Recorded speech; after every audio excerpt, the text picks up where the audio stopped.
Something pretty weird happened to me last July. I still don't know what to make of it. My friend Johnny and I had to do summer school last year because we're both idiots.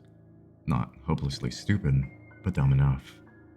Summer school was in the morning, 5 days a week. Our parents assumed that class lasted all day. We didn't see the need to correct them. That meant we were free to do whatever we wanted during the afternoon. Not that there's anything to do out here. One day, we were playing with fireworks in a field near Johnny's neighborhood. We're idiots, like I said, and we didn't stop to think about how it hadn't rained all summer, and that everything had gotten really dry. We were actually surprised when some of the grass caught fire. The fire spread quickly, just a few embers at first, then a campfire-sized flame, then a wall of fire ripping across the field, black smoke spewing up. Soon, the tree started to catch. "It's really hot," Johnny said. It was. It seemed obvious now, but that surprised me. Wildfires are really hot. Johnny dropped the Roman candle and ran away, and I stood there and watched him go, too shocked by it all to move. Then I ran away too, but in the other direction, back towards Johnny's neighborhood. It was a gigantic subdivision. All the houses looked the same. White house with red shutters, blue house with red shutters, white house with blue shutters. I got lost. Then I started randomly cutting through yards and got even more lost. I was running through a backyard, fully panicking, when I had noticed some of the siding underneath the back deck had come loose. Without thinking, I dove headfirst into the gap. It was dark under the deck, and I crawled deep underneath it. As deep as I could. The crawl space continued underneath the main house, which was built slightly above ground. It was darker and more hidden there, almost pitch black, so I went that way, the soft and damp dirt squishing under my hands and knees. As soon as I crawled under the house, though, I was hit by an awful, nauseating smell. Death. It's unmistakable. One time, my family went out on vacation, a rat fell into the basement. It starved to death. It was only one rat, but the whole basement stank of its rotting body by the time we got home. Sour, musty, fecal, putrid. Your body knows on a gut level to stay away. This was way, way worse than one dead rat. The air under the house was thick with the smell, the way the heat from a sauna hits you when you first walk in, coating my tongue and hanging heavily in the pitch-black darkness all around me. Before I could leave, a blue light glowed on. I froze. I thought I had seen a face somewhere, out in the dark, but the light faded away before I could get a good look. I was unable to move until the light came back on, filling the crawl space with another brief, deep blue glow.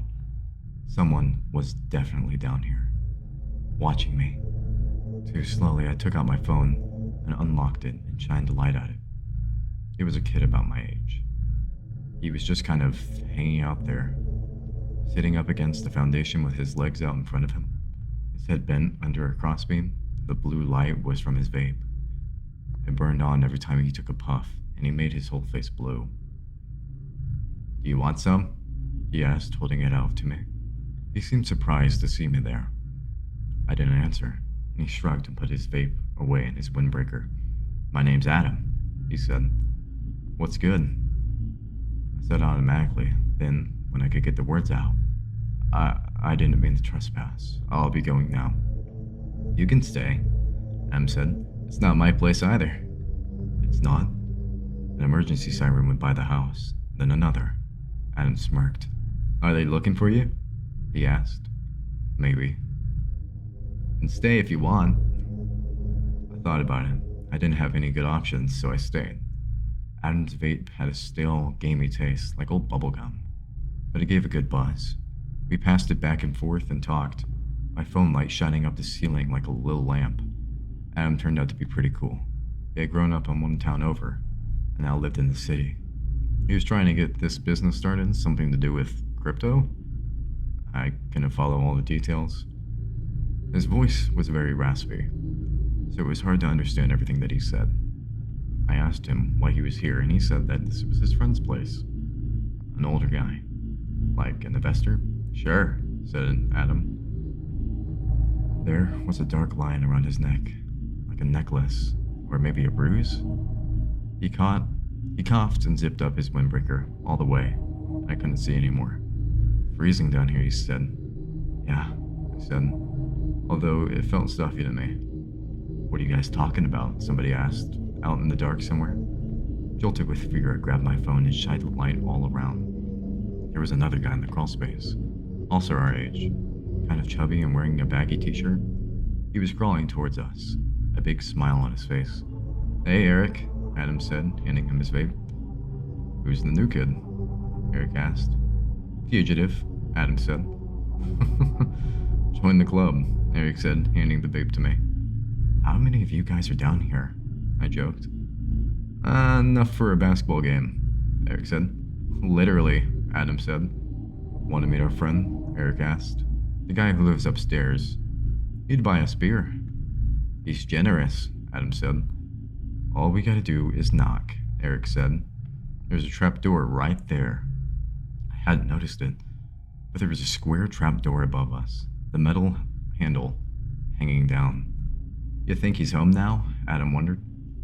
We could really party, Eric said. An earwig crawled over his hand and he didn't notice. My buzz was wearing off, and I was hit by another wave of the rotting smell, stronger than ever. I thought I was going to pass out. You okay? Adam asked.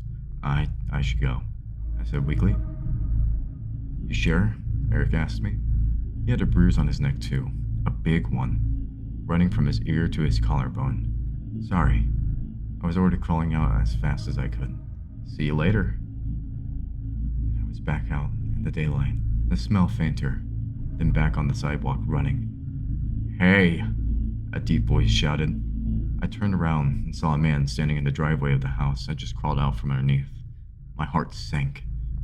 Crazy out there right now, huh? The man said. All the sirens? He seemed friendly. He must not have seen me walking out of his backyard. He was washing his car, garden hose in his hand. A normal-looking guy in his 40s with a little mustache. His polo shirt tucked into his baseball shorts. Really crazy, I said. What's your name? The guy was walking over to me. I don't think we've met. Where are you going? Home, I lied, and I ran down the sidewalk towards the noise of all the fire engines. For the first time in his life, Johnny had done something smart. He had called the fire department. Because he had acted so quickly, they were able to put out the fire before any real damage could happen.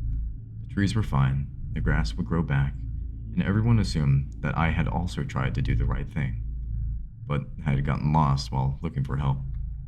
It was kind of funny. Everyone was pretty mad at us, but more than that, they were relieved that we had called 911. We had been responsible. As for the kids in his crawl space, I couldn't even tell you what house I had hidden under. Blue with white shutters? It's all a blur. I tried searching for Eric and Adam online, but I only had their first names. I didn't even know what I was searching for. A social page? An article about a missing kid? There's a lot of missing kids out there. It's freaky once you realize it. I even found one that kind of looked like Adam, but the hair was different. There's no way that he could have been the same guy. Right?